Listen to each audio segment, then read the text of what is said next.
Okay, cool. Awesome. I'm glad I remembered that. All right.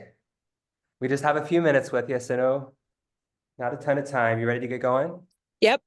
Okay. Hello, my name is Reed Coggins, he, him. I am currently the Milk Club Vice President of Political Action. Just a reminder that this interview is being recorded and will be posted to our website for those who couldn't make it today. Thank you so much for participating in our endorsement process. Thank you also for submitting the questionnaire. Just really appreciate that. This interview will last just 15 minutes. It'll go by real quick. Please do, because we just have that limited time, try to keep your responses to a minute or less if possible in order to maximize the number of questions that we can be asked. I think there are several that folks want to get out there. So the first question here, just really simple. I think we all know the answers to this one, but just to be consistent across the candidates, please do introduce yourself, your name, the role you're running for, and your pronouns. Hi, everyone. I'm San Francisco Mayor London Breed. I'm running for re-election, and my pronouns are she, her. Excellent. Thank you so much. So first question here, and again, a minute or less if you could. Why are you running for re-election?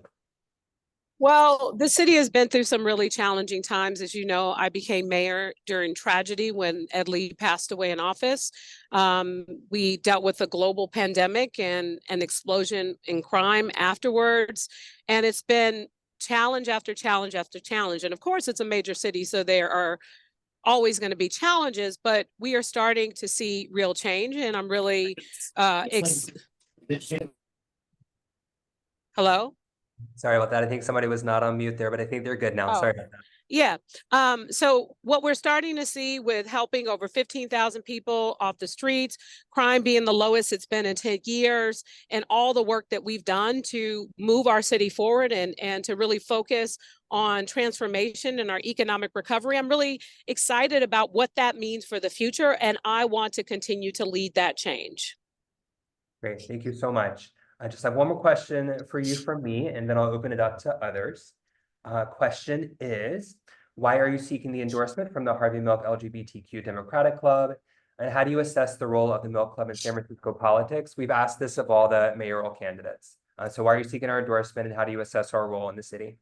Well, I think that I know that we have over the years had our differences, but I also feel like I have been a very strong, very consistent ally with the LGBTQ community. And more importantly, I haven't just talked about what I would do. I also made policy changes, made investments. And I think that, in fact, there are a lot of things that we actually agree on, especially around the work I've done around transgender initiatives, around the investments we made in transitional age youth housing, and the things that we care about. And what I was hoping for, and I know from an ideological standpoint, there are other issues besides the LGBTQ community that you all care about, and we may have had differences in those issues.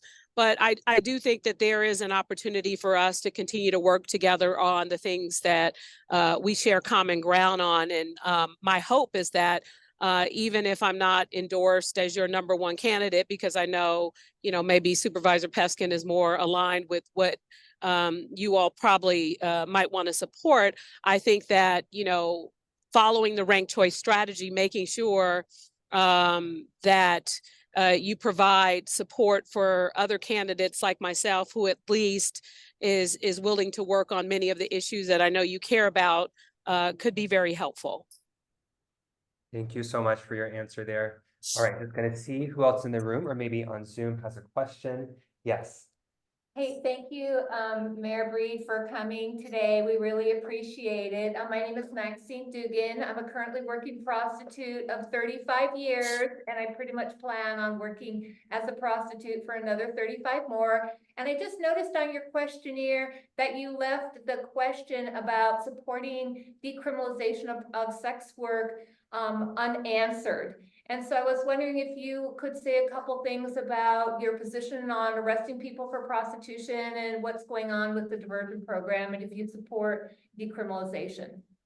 Well, sadly, I have a very tragic history in my family around prostitution, and in particular, people who have been trafficked and who have been forced by a decision that is not of their own, and in some cases manipulated into the world of prostitution. I am extremely sensitive about allowing others to have the ability to either force or even manipulate people into prostitution. For someone on an individual basis, if it's a occupation that someone chooses for themselves without anything other than their own decision, I am not opposed to someone making that decision on their own. But for anything else, I am absolutely opposed to. Thank you for your answer. I think question here. Yeah, Dennis, I'm a PAC officer, and my question is just about one of the items that were left unanswered, and I wasn't sure if you wanted to elaborate. And so there was a question around supporting extending voting rights to local state elections to currently or formerly incarcerated people. And so I wasn't sure if you left this blank because you didn't have a response or you missed it or wanted to elaborate it. So I just wanted to take the time to do it. Yeah, and I'm sorry that wasn't the case, but when I first started in college registering voters with the NAACP, it had a lot to do with not just registering voters, but also educating voters that the fact that people who are formerly incarcerated that are no longer on parole have the ability to not only register, but they can vote. I think that, you know, people should have the right to vote. And I have done a lot of voter education also in our jail system to get people registered in voting, because most people know that many folks who are incarcerated and even people on probation can actually register and they can actually vote. And I think the big challenge we have is the lack of, you know, educating people as to whether or not they have the right to vote or not. But I do think that all people should be able to vote.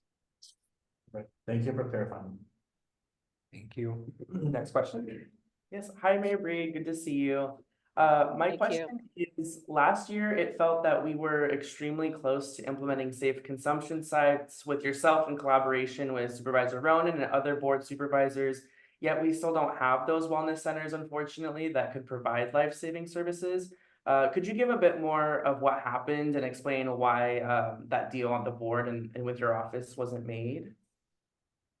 Yeah, and thank you for asking about that and your work and advocacy on safe consumption sites. As you know, before I became mayor, I was a strong supporter and one of the first leaders to step out in support of safe consumption sites, and have worked tirelessly along with Senator Scott Wiener to try and, you know, get the appropriate state legislation passed in order to get us to a place where we could potentially open one of those sites.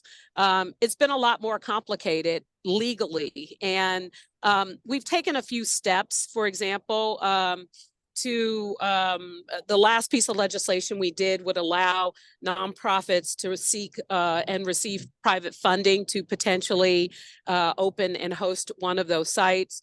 Our linkage center, which was never supposed to necessarily be a, you know, advertised safe consumption site, kind of became a bit of one. And it led to some real challenges with getting people into the support and the treatment that it intended to do. We've stalled mostly from a legality standpoint from the state. I haven't completely given up on my desires to want to open a linkage site, a safe consumption site in San Francisco, but I will say we have had a lot of challenges with location, and more importantly, the complications around, how do I say this? People, the part that the legalities, which would mean that even our attorneys could potentially be disbarred, our nurses and other professionals who would work on something like this could face consequences from the state. So there are a lot of different layers to this, which is why we've tried to focus more on kind of wellness hubs rather than safe consumption sites as an alternative. but it's been complicated. It has been stalled for some time. There was funding to support it, but I've spent more of our time and resources on providing investments in abstinence-based solutions while we try to figure out how we can make that happen. Thank you for your answer. Any other questions in the room? All right, I have one here, Mayor Breed. There was also a couple of questions here in the yes/no section about Costa-Hawkins and Ellis Act. Just wanted to see if you wanted to provide any additional clarity around your thoughts about those two acts. And this just gives the club an idea of maybe where you stand on some of these issues, you know? I'll just leave it at that. How do you feel about these two acts? Specifically, start with which one? Costa-Hawkins, maybe, like, would you support repealing Costa-Hawkins, for instance? And what will that do? So Wouldn't that happen? Wouldn't that have to happen on the statewide level? yes, and a couple of thoughts there. So even if you're not in a state position now, there's always the opportunity for anybody we endorse to seek higher office, and so we just like to understand where they are on some of these issues. And also, you know, if this is repealed, I think it does have more local effects that would just be interesting to understand your position on. So would you support the repeal of this at a state level? Yeah. Yeah. And first of all, I'm basically I'm still a renter myself, and I have worked very hard in providing strong, fair, equitable renter protections over the years. But I also think that there is a bit of a challenge and an imbalance here. There's the large property owners, which in some cases can be really problematic, but there's also small property owners, which are people who are in sometimes similar boats, like folks who are renters in the city. And I think that there's some real challenges there that we need to work on to ensure that it's not a one size fits all, because I think that there's a real imbalance in our how am I trying to say this? I'm sorry, because a little bit of a imbalance in there. I am not supportive of a one size fits all solution, because I think that there are different layers to what it means to be a property owner, from a small property owner to a larger property owner. And I think that smaller property owners have been unfortunately disproportionately impacted by these decisions in a way that has led to real challenges around either the renting of their space, but also the ability to take care of their spaces in San Francisco. Got it. Okay, really appreciate that. Thank you so much. We're getting really close to time. I want to be respectful of your time. Before I move into the last piece here, just wanted to check to see if there were any last questions. Tab, yes. Okay, just one from online, Mayor Breed, and then we'll wrap up after that. Tab, go ahead. Hi, Mayor Breed. A quick question. This is a follow-up on the safe consumption sites. It sounded like in recent years that you were a proponent of harm reduction, but in February you had stated that you felt it's actually not reducing the harm, it's actually creating more problems. Could you elaborate on that, please? Yeah, and I think the problem I've been running into with some of our harm reduction approaches, not just from the data, but from my own interaction and also my work with people in the recovery community, people have still been losing their lives to overdose deaths in the city. And we have been in certain instances enabling it. And Narcan cannot be the solution to just stopping overdose deaths. We have to do more, and providing options to get people off the streets and to get them the support and the treatment that they need is really what I want to be able to do. And also taking the lead of people that I directly work with who were formerly those persons who were on the streets, who were suffering from addiction and want to see our city move in a different direction. I will say that harm reduction is helpful, but there are also other solutions, and it's not a one size fits all. And I want to make sure that all those solutions are on the table, which is why I've invested over $20 million in abstinence-based solutions for 7 new programs that have really had a profound impact on people in the recovery community.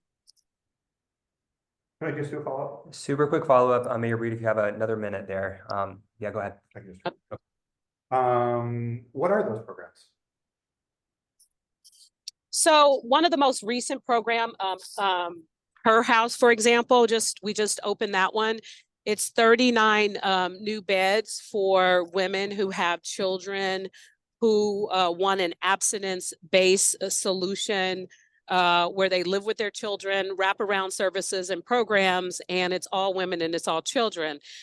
We work very closely with Positive Direction, Equal Change. Billie Holiday is another program. There's a couple of different programs that they work with, as well as the Salvation Army. The Salvation Army, in fact, has a facility that we were able to open during a little bit after the pandemic that involves not just support for abstinence-based programming, but also it helps people struggling with mental illness. So there are a few. I could probably later on provide you with a list so that you can have maybe some more specifics.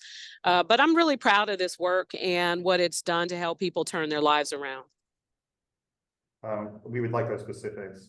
Definitely. Sure. Yeah, and I think we're in contact with your team there, Mayor Breed, so I'll follow up on that one too. All right, so I'm going to turn it back to me here. We have run out of time. Thank you so much for the time. Just a quick reminder about a couple of next steps, and then we'll be done. Our endorsement recommendation vote will take place at our PAC meeting on this Tuesday on the 11th.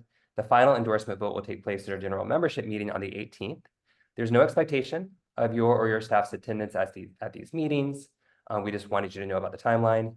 If there is interest, though, folks can check out our Facebook page for additional meeting details. Vote result for each of these votes should be posted on our website at millclub.org/endorsements about 48 hours after each of these meetings. And that's it. Thanks so much for participating. Really appreciate it. If you want last words, go ahead. Yeah, I'll just say thank you for the opportunity, and I appreciate the ability to have this conversation. I think in many instances, because, you know, many of you in the Milk Club have been around for a long time. I've been around a long time. You know who I am. You know what I represent. I have never deviated from doing what I have always thought was in the best interest of the city and the decisions that I've made. And in fact, most of the decisions that I've made have come from my upbringing in San Francisco, and especially my relationships with people, in fact, who have actually experienced many of the things that you all are talking about. And when I say experience, former drug addicts, former drug dealers, former, you know, forced into prostitution. I mean, you name it, I've lived in it. I've lived in it most of my life.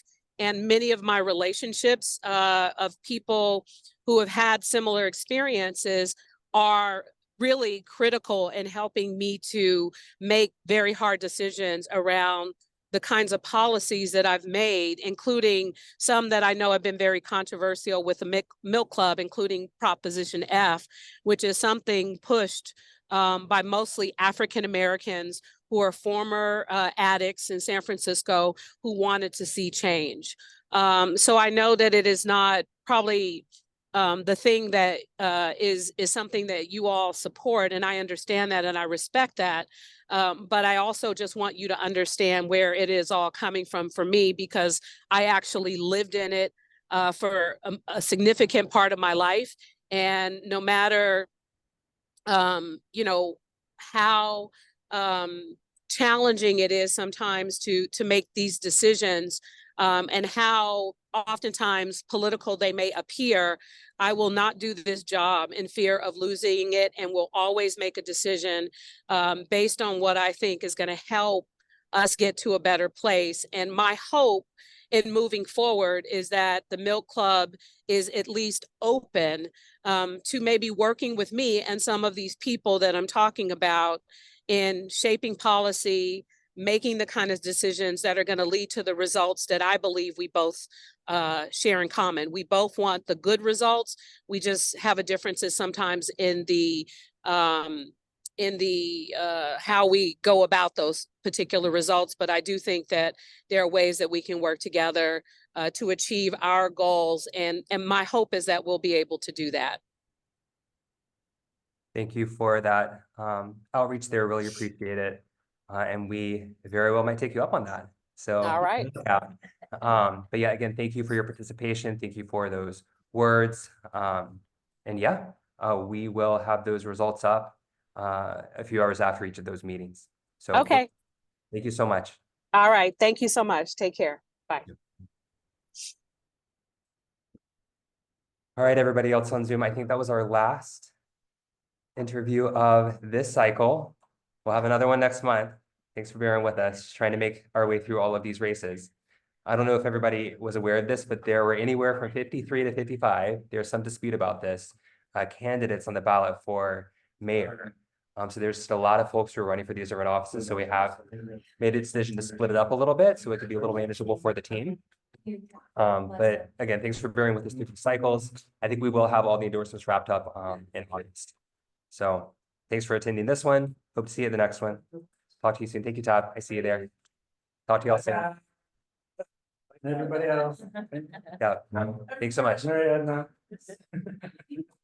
Good call. That's not her name.